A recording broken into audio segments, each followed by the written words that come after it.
সকলকে ওয়েলকাম আমাদের এডুকেটেড দুনিয়া চ্যানেলে। তো আজকে আমরা আরও একটি গুরুত্বপূর্ণ বিষয় নিয়ে আলোচনা করব। দেখো, আজকে যে বিষয়টি আলোচনা করব সেখান থেকেও কিন্তু 2023 সালে কিন্তু প্রশ্ন এসেছিল। আমি তোমাদের বলেছিলাম যে এভাবেই আমরা প্রত্যেকটি প্রশ্ন ধরে ধরে কিন্তু সিডিপির যে প্রশ্নগুলো এসেছিল সেই হিসেবে কিন্তু আমরা আরও প্রশ্ন আলোচনা করব এবং কোন ধরনের প্রশ্ন হতে পারে সেই বিষয়গুলো কিন্তু সমস্ত টপিক থেকে কিন্তু আমরা আলোচনা করব। তো তোমরা অবশ্যই যারা নতুন রয়েছো তারা আমাদের চ্যানেলটিকে সাবস্ক্রাইব করে রাখো, কারণ এই ভিডিওগুলো তোমাদের জন্য কিন্তু খুবই গুরুত্বপূর্ণ হতে চলেছে। দেখো, যে বিষয়টা আলোচনা করব আজকে সেখান থেকে যে প্রশ্নটা ছিল আগে দেখে নাও। যে দেখো, এই 2 নম্বরের প্রশ্নটা দেখতে পাচ্ছ যে ইংরেজি গদ্য উচ্চস্বরে পড়বার সময় শিক্ষিকা শিক্ষক শিশুর, ঠিক আছে, উচ্চারণের যে অসুবিধাগুলি, অর্থাৎ একজন শিক্ষার্থী ইংরেজি গদ্য পড়ছে, সেখানে তার উচ্চারণের অসুবিধা হচ্ছে এবং এই শিক্ষক বা শিক্ষিকা কী করছেন, সেই অসুবিধাগুলোকে ধরিয়ে দিচ্ছেন বা শনাক্ত করছেন। এটা কোন ধরনের আমরা অ্যাসেসমেন্ট বলতে পারি? দেখো, এটা এখানে যেটা উত্তর সেটা হচ্ছে অপশন নম্বর বি, অর্থাৎ শিখনের জন্য অ্যাসেসমেন্ট। অর্থাৎ একটা শিক্ষার্থী শিখছে বা তার শেখাটা যাতে ভালো হয় তার জন্য কিন্তু একটা মূল্যায়ন বা অ্যাসেসমেন্ট করা হচ্ছে। তাহলে এই ভিডিওতে আমরা জানবো যে এই যে শিখনের অ্যাসেসমেন্ট যখন এ নাম্বারে রয়েছে, এই শিখনের অ্যাসেসমেন্ট বলতে কী বোঝায় এবং শিখনের জন্য অ্যাসেসমেন্ট বলতে কী বোঝায়। তো তোমরা অবশ্যই ভিডিওটি কিন্তু শেষ পর্যন্ত দেখো। তো তোমরা অবশ্যই ভালো করে দেখো, বিষয়টা কিন্তু খুবই গুরুত্বপূর্ণ। দেখো, যেটা রয়েছে যে শিক্ষাক্ষেত্রে উদ্দেশ্য অনুযায়ী অ্যাসেসমেন্টকে 2টি ভাগে ভাগ করা যায়। তাহলে কয় ভাগে? 2 ভাগে। কী বলা হচ্ছে? শিখনের জন্য অ্যাসেসমেন্ট এবং শিখনের অ্যাসেসমেন্ট। দেখো, আমরা এর যে বিষয়গুলো বা এখানে কি কি করা হয় বা কোন ধরনের অ্যাসেসমেন্টে কি করা হয় বা তার মূল নীতিগুলি বা বৈশিষ্ট্য আমরা দেখব, তার আগে আমরা সংক্ষেপে জেনে নিই যে বিষয়টা কী। দেখো, আমি তোমাদের একদম সংক্ষেপে বলছি, এই বিষয়টা তোমরা মাথায় রাখো, তারপরে তোমরা কিন্তু এই যে বৈশিষ্ট্য বা নীতিগুলো কিন্তু দেখবে বা মনে রাখবে, একদম লাইন টু লাইন কিন্তু তোমরা মনে রাখবে। দেখো, শিখনের জন্য অ্যাসেসমেন্ট কী হবে, যে যখন আমার একটা শিক্ষার্থীকে যখন আমি পড়াচ্ছি বা সেই সময় তার ভুলগুলোকে শনাক্ত করা বা তার অসুবিধাগুলোকে শনাক্ত করা, অর্থাৎ আমরা বলতে পারি যে যখন আমি শেখাচ্ছি সেই সময় যে অ্যাসেসমেন্টটা হচ্ছে সেটা হচ্ছে শিখনের জন্য অ্যাসেসমেন্ট। আর শিখনের অ্যাসেসমেন্ট বলতে কী বোঝাচ্ছে? যখন শিক্ষার্থীর শেখাটা হয়ে গেল তারপরে আমি একটা অ্যাসেসমেন্ট করব, শেখার পরের অ্যাসেসমেন্ট আমি যদি সহজভাবে মনে রাখি। আর শিখনের জন্য অ্যাসেসমেন্ট মানে শিখন চলাকালীন যে অ্যাসেসমেন্ট সেটা হচ্ছে কিন্তু শিখনের জন্য অ্যাসেসমেন্ট। আশা করি তোমরা বুঝতে পেরেছো। তো এখন আমরা দেখব যে এর মূল বিষয়গুলো কী কী রয়েছে, যে কোন ধরনের অ্যাসেসমেন্টে কী কী করা হয় বা কী ধরনের বৈশিষ্ট্য লক্ষ্য করা যায়। সেগুলো কিন্তু আমি বারবার বলছি, প্রশ্ন কিন্তু একদম ভিতর থেকে দেবে, তাই প্রত্যেকটা কিন্তু লাইন তোমরা ভালোভাবে পড়বে। দেখো, প্রথমে আমরা দেখব হচ্ছে শিখনের জন্য অ্যাসেসমেন্ট। ঠিক আছে, দেখো এখানে কি করা হয় যে দুর্বলতা নির্ণয়ের জন্য অ্যাসেসমেন্ট, এই ধরনের অ্যাসেসমেন্ট দ্বারা শিক্ষার্থীদের বিভিন্ন বিষয়ে দুর্বলতা নির্ণয়। তাহলে এভাবে দিতে পারে যে নিচের কোনটি শুদ্ধ, এভাবে দিল যে দুর্বলতা নির্ণয় করার জন্য এই ধরনের অ্যাসেসমেন্ট করা হয়। ঠিক আছে, বা এই ধরনের অ্যাসেসমেন্টে শিক্ষার্থীর দুর্বলতা নির্ণয় করা হয়, এটা দিয়ে দিল। অর্থাৎ কী মাত্রায় দুর্বলতা, কোথায় দুর্বলতা, কী ধরনের দুর্বলতা, সেটা কিন্তু তথ্য সংগ্রহ করা হয়। এটা হচ্ছে শিখনের জন্য অ্যাসেসমেন্ট। দেখো, এরপরে যেটা রয়েছে যে এই ধরনের, অর্থাৎ এই যে আমি বললাম যে শিখনের জন্য অ্যাসেসমেন্ট, এর আরেকটি নাম রয়েছে যাকে আমরা গঠনগত অ্যাসেসমেন্ট কিন্তু বলে থাকি। এর প্রধান উদ্দেশ্য কি, এটা এর আগে আমি বলেছিলাম যে পাঠদান চলাকালীন বা শিখন চলাকালীন শিক্ষক করে থাকেন।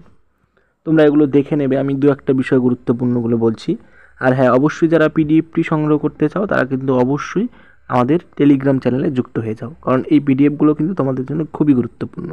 দেখো, এখানে যেটা আরও গুরুত্বপূর্ণ, তোমরা দেখো যে এর বৈশিষ্ট্যর মধ্যে যেটা পড়বে সেটা হচ্ছে যে শিক্ষার্থীদের নিকট এখান থেকে একটা ফিডব্যাক পাওয়া যায়। কীরকম বিষয়টা? ধরো, আমি একটা বিষয় শেখালাম, এবার তারপরে সেই শিক্ষার্থীটার কাছ থেকে আমি ফিডব্যাক নিলাম যে সে কতটুকু শিখলো বা তার কোথাও ঘাটতি রয়েছে কিনা। এবার যদি দেখা গেল যে এই ধরনের অ্যাসেসমেন্টের একটা সুবিধা কি, যে এই ধরনের অ্যাসেসমেন্টে যখন আমি ফিডব্যাক সংগ্রহ করব, যখন আমি দেখলাম যে শিক্ষার্থীরা সঠিকভাবে কোনো কিছু শেখেনি, তাহলে শিক্ষক কী করতে পারেন, তার যে শিক্ষণ পদ্ধতিটি আছে সেটাকে পরিবর্তন করতে পারেন। দেখো, এটা কিন্তু খুবই গুরুত্বপূর্ণ। তোমরা এই বৈশিষ্ট্যটা মনে রাখবে যে এই ধরনের অ্যাসেসমেন্টে কিন্তু এটা মাথায় রাখা হয়। এবং দেখো যে সমগ্র শিখন প্রক্রিয়াব্যাপী এই অ্যাসেসমেন্ট কিন্তু চলতে থাকে। অর্থাৎ এটা কিন্তু যখন শিখন চলবে, চলাকালে কিন্তু সমগ্র শিখন প্রক্রিয়ার মধ্যেই কিন্তু আমি এই ধরনের অ্যাসেসমেন্ট করতে পারি। তোমরা ভালো করে প্রত্যেকটি লাইন কিন্তু খুবই গুরুত্বপূর্ণ, প্রত্যেকটি লাইন কিন্তু তোমরা ভালো করে পড়বে। তো এরপরে দেখো শিখনের অ্যাসেসমেন্টের আরও কিছু গুরুত্বপূর্ণ কী কী থাকতে পারে এখানে। দেখো, নর্ম বা আদর্শ মানের প্রেক্ষিতে শিক্ষার্থীর পারদর্শিতা বিচার করা হয়। শিক্ষার্থী বা অভিভাবকদের শিক্ষার্থীর পারদর্শিতা সম্পর্কে অবহিত করা হয়।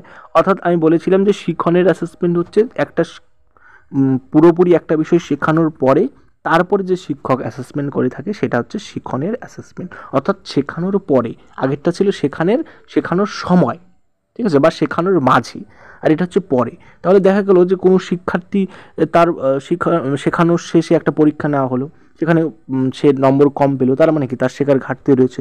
তো এটা সম্পর্কে কিন্তু অভিভাবকদেরও একটা ধারণা হয় যে তার শিশু বা তার বাচ্চারা কী কী শিখতে পেরেছে। এই যে দেখো, যে কোনো অধ্যায় সমাপ্ত হওয়ার পরে এই ধরনের অ্যাসেসমেন্ট করে। আমি বললাম যে শেখানোর পরে, একটা বিষয় শেখানোর পরে এই বৈশিষ্ট্যগুলো তোমরা ভালো করে মাথায় রাখবে, এবং এখানেও একটা ফিডব্যাক সরবরাহ করা যায়, ঠিক আছে। এরপরে দেখো আরও কিছু নীতি রয়েছে বা আরও কিছু বৈশিষ্ট্য তোমরা মাথায় রাখবে যে শিখনের জন্য অ্যাসেসমেন্টে। আমি সবগুলো বলছি না, তাহলে ভিডিওটা অনেকটাই দেরি হয়ে যাবে, তোমরা পিডিএফটা দিয়ে এগুলো একটু দেখে নেবে। দেখো, শিখনের জন্য তোমাদের যেটা বোঝানোর আমার মেন উদ্দেশ্য সেটা হচ্ছে শিখনের জন্য অ্যাসেসমেন্ট এই বিষয়টা কী, বা এর মূল যে বিষয়টা রয়েছে সেটা কী, এবং শিখনের অ্যাসেসমেন্ট সেই বিষয়টা কী।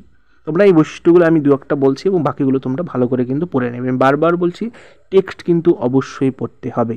তোমরা কিন্তু কখনোই এমসিকিউ এর ভরসায়, অন্ততপক্ষে সিডিপিতে কিন্তু ভালো রেজাল্ট করতে পারবে না, আমি 100% বলে দিলাম। কারণ এখানে দেখবে তোমরা প্রশ্নগুলো কমন, আমি কিন্তু দেখালাম যে এখান থেকে প্রশ্ন এসেছিল। যারা ভালোভাবে এই ধারণা নেয়নি তারা কিন্তু প্রশ্নটা পারেনি। এমন নয় যে প্রশ্নটা কিন্তু অন্য ভিন্ন কোনো বই থেকে এসেছে, ঠিক আছে। এটা কিন্তু এই বইয়ের মধ্যেই ছিল এবং বিষয়ের মধ্যেই ছিল। তোমরা ভালো করে পড়তে হবে বিষয়গুলো, বোঝা গেল? তাহলে দেখো, যে শিখন চলাকালীন শিখনের উৎকর্ষতা ও অগ্রগতি হচ্ছে কিনা সেটা বিচার করা যায়। একই বৈশিষ্ট্য, এগুলো মাথায় রাখবে। এই ধরনের অ্যাসেসমেন্টের উদ্দেশ্য হলো শিক্ষক শিক্ষার্থী যথাক্রমে শিক্ষণ এবং শিখনে প্রত্যাশা অনুযায়ী অগ্রসরে সক্ষম হচ্ছে কিনা তা অবহিত হওয়া যায়। অর্থাৎ র্যান্ডমলি, অর্থাৎ একটা শিক্ষক শেখাচ্ছেন এবং একজন শিক্ষার্থী শিখছে, তো তাদের দুজনের যে উদ্দেশ্য সেটা আদতে পূরণ হচ্ছে কিনা। মানে শিক্ষক শুধু যে শিখিয়ে যাবেন এটা কিন্তু নয়, তার দেখার দায়িত্ব হলো যে একজন শিক্ষার্থী ঠিকঠাক শিখছে কিনা। তাহলে এই যে শিক্ষক এবং শিক্ষার্থীর যে অবস্থানটা, যে শিক্ষক শেখাচ্ছেন এবং শিক্ষার্থী শিখছে, তাহলে এই বিষয়টি সমান্তরালভাবে চলছে কিনা, এটা কিন্তু এই ধরনের অ্যাসেসমেন্টে দেখা হয়। এরপরে দেখো, যে এই অ্যাসেসমেন্টে শিক্ষকের পাঠদান সফলতা ব্যর্থতা জানা সম্ভব। অর্থাৎ একজন শিক্ষার্থী কিছু শিখছে কি না, সে শিখতে পারছে না, এটা কিন্তু আমরা এখান থেকে জানতে পারি, ঠিক আছে। এই অ্যাসেসমেন্ট কিছু সময় অন্তর প্রয়োগ করা হয়, এটা একটু দেখবে, এবং এটা হচ্ছে বিকাশমূলক, ঠিক আছে, এটা একটা বিকাশমূলক অ্যাসেসমেন্ট। তারপরে বৌদ্ধিক আচরণের ক্ষেত্রে সীমাবদ্ধ নয়। শ্রেণীকক্ষের সব ধরনের আচরণ, যেমন বৌদ্ধিক, অনুভূতিমূলক, সঞ্চালনমূলক বা মনশ্চালনমূলক আচরণও এর অন্তর্ভুক্ত।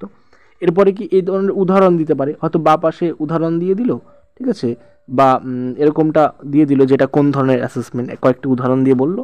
যেমন দেখো, এগুলো মনে রাখবে যে কোনো পরীক্ষা, কুইজ হতে পারে, গৃহকাজ হতে পারে, ঠিক আছে, শ্রেণীকক্ষে মৌখিক প্রশ্ন, এটা কিন্তু এই ধরনের অ্যাসেসমেন্টের একটি উদাহরণ হতে পারে, বোঝা গেল?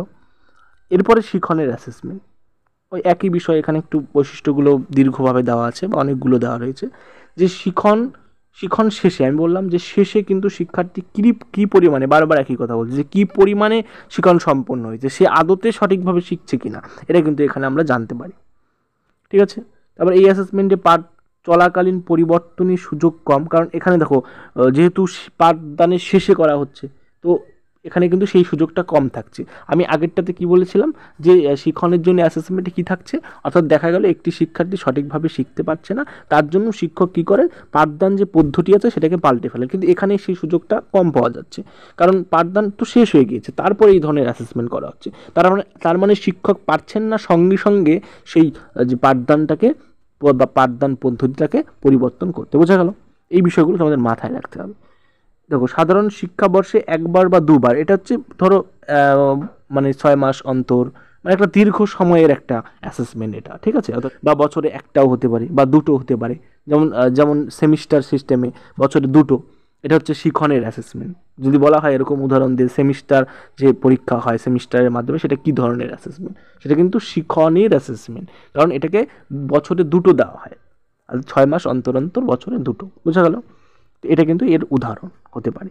তো দেখো, এর অন্যতম উদ্দেশ্য হলো শিক্ষার্থীদের গ্রেড দান করা। আমরা দেখি যে A+, B+ এই ধরনের গ্রেড বা শংসাপত্র, রেজাল্ট, ঠিক আছে, মার্কশিট দেওয়া হয়। তো এটা কিন্তু এই ধরনের মূল্যায়নের শেষে কিন্তু এই কাজগুলো করা হয়। তারপরে এটা হচ্ছে বিচারমূলক, ঠিক আছে?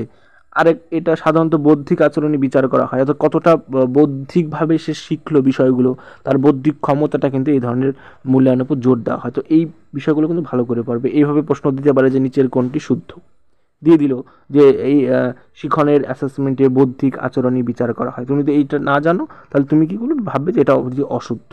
তাহলে এইভাবে প্রশ্ন কিন্তু, অর্থাৎ প্রত্যেকটা লাইন তোমার জন্য ইম্পর্টেন্ট, প্রত্যেকটা লাইন দেখতে হবে, প্রত্যেকটা লাইন থেকে প্রশ্ন হতে পারে। কারণ প্রশ্ন কিন্তু এরকম হবে না যে একদম ফ্ল্যাট কিন্তু সবসময় প্রশ্ন দেবে না, হয়তো দিয়ে দিল যে নিচের কোনটি শুদ্ধ, এই বৈশিষ্ট্য দিয়ে দিল যে শিক্ষণের জন্য অ্যাসেসমেন্ট এটা করা হয় পাঠ চলাকালীন, তখন কি হবে, তুমি অশুদ্ধ বলবে সেটা, কারণ সেটা হচ্ছে শিক্ষণের জন্য অ্যাসেসমেন্ট যেটা পাঠ চলাকালীন, আর এটা হচ্ছে পাঠ শেষে, ঠিক আছে? এই ধরনের প্রশ্ন কিন্তু হতে পারে। দেখো যে ত্রৈমাসিক হতে পারে, বললাম 3 মাস, বা ষান্মাসিক অর্থাৎ 6 মাস অন্তর অন্তর, বা বার্ষিক একটা পরীক্ষা, বোর্ড কর্তৃক পরীক্ষা, এই ধরনের মূল্যায়নে কিন্তু গুরুত্ব দেওয়া হয়, বা এই ধরনের মূল্যায়নে কিন্তু নেওয়া হয়ে থাকে। তাহলে আমি যদি আবার বিষয়টাকে সামারাইজ করি, যে তাহলে আমি দেখছি যে শিক্ষণের জন্য অ্যাসেসমেন্ট এটা হচ্ছে পাঠ চলাকালীন যে মানে অ্যাসেসমেন্ট করা হয় সেটা, এবং শিক্ষণের অ্যাসেসমেন্ট যেটা আমরা শিক্ষণের শেষে আমরা করে থাকি। বোঝা গেল? তো আজকে এই পর্যন্তই। আমি আবারও এই ধরনের প্রশ্ন নিয়ে আসবো যেগুলো 2023-এর টেটে এসেছিলো, এবং সেই টপিকগুলো থেকে আরও কী ধরনের বা কীভাবে তোমরা পড়বে সেই বিষয়গুলো নিয়ে আসবো। তারপরে আমি আরও বাইরে যা যা পড়তে হবে এবং কিভাবে, এবং আমরা পরীক্ষার কিছুদিন আগে তোমাদের এই বিষয়গুলো থেকে MCQ করাবো কী ধরনের। আমি আবারও বলছি, 23-এর প্রশ্নকে মাথায় রেখে আমি একদম ফ্ল্যাট কিন্তু কখনোই MCQ করাবো না। একদম যেগুলো ধরনের স্ট্যান্ডার্ড কোয়ালিটি যে প্রশ্নগুলো হয় সেই প্রশ্ন ধরনের কিন্তু, বা সেই ধরনের প্রশ্ন নিয়ে কিন্তু আমি আলোচনা করব। তো তোমরা অবশ্যই যারা নতুন রয়েছো তারা আমাদের চ্যানেলটিকে সাবস্ক্রাইব করে রাখো। তো আজকে এই পর্যন্তই, দেখা হচ্ছে পরের ভিডিও।